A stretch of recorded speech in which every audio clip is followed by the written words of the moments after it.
Það nú hún Kolla að þakka. Hann kom og auglýsti Stulla fyrir okkur.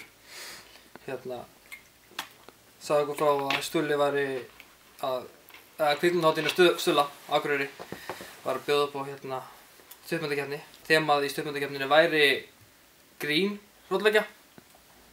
Þannig að ég átti handritið fyrir, þannig ég ákvað bara að tala við hann Dóra og við fórum bara strax í það að gera hana.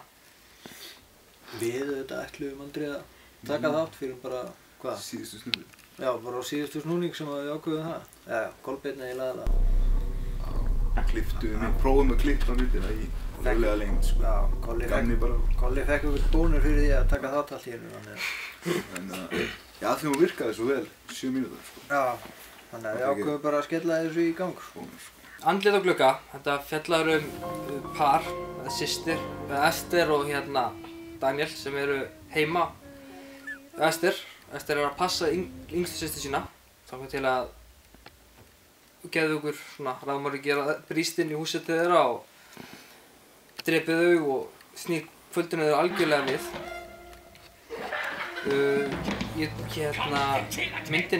Handritið var byggð á öðru handriti sem ég hafði skrifað sem heitir Heimsókn og þá töluvert mikið lengra. Svo gerði ég andlit á glugga sem ég þá skýrði í höfuðið á vögguvísunni Bíum Bíum Bambaló sem er sungin, sem er svona undir þemað myndarinnar. Og basically er hann andlitið á glugganum, hann er alltaf að kíkja inn á glugga. Já, það er líka það. Hugmyndin kom bara því ég gat ekki sofið, sko.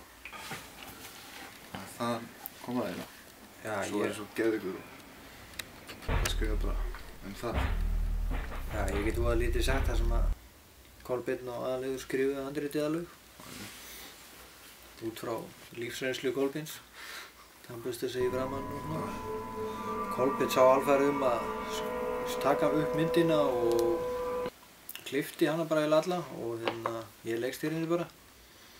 Hún er mann sem getur ekki sofið því að hann hefur eitthvað á samviskunni, sko. Og hann getur ekki horfst í augu við sjálfan sig, sko. Hann er geðveikur í kjölfar þess. Svo maður vill ekki spoila, sko. En svo sjáum við lausnina. Það var mjög fínt að vinna með Gubba, sko, og bara þægilegu leikari líka og við tókum ekki eftir því fyrir en við vorum að skoða klippurnar, sko, hversu góður leikari hann var, sko. Skillega, sko. Hann hefur gert þetta áður, sko. Já, hann hefur örugglega leikið áður, sko. Og var alveg gaman að vinna með honum aftur, sko. Það virðist alveg vera áhugi fyrir þessu og það er líka rosalega mikið náttúrufegurð í Skagafirði og bara það er gaman að taka upp í þessu umhverfi.